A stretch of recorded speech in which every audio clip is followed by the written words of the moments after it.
Бірінші зертханалық жұмыс. Өсімдіктердің ұлпаларын жіктеу. Жұмыс мақсаты. Дайын микропрепараттарды микроскоп арқылы қарап, өсімдік ұлпаларының құрылысымен танысу. Жеке ұлпалардың айырмашылығына назар аудару. Құрал жабдықтар. Микроскоп, өсімдік жасушалары мен ұлпаларының дайын микропрепараттары. Жұмыс барысы. Бірінші тапсырма. Өсімдіктің 6 түрлі ұлпасының әрқайсының құрылысын қараңдар. Олардың ерекшелігіне назар аударыңдар.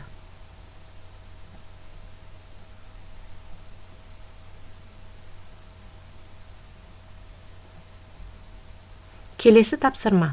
Ұлпалардың әртүрлі типтерінің құрылысының мынадай қырына назар аударыңдар. Бірінші, жасушалар бір типті ме, олардың пішіндері қандай? Екінші, жасушалар тығыз орналасқан ба, әлде бос орналасқан ба?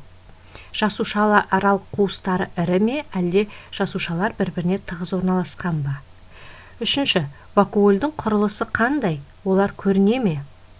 Төртінші, пластиктері көріне ме? Егер көрінетін болса, түсі қандай? Бесінші, көрген ұлпалардың суретін салыңдар, олардың атауларын жазыңдар.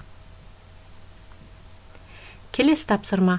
Ұлпалардың әрбір типінің ерекшелігіне сипаттама бере отырып, кестені толтырыңдар.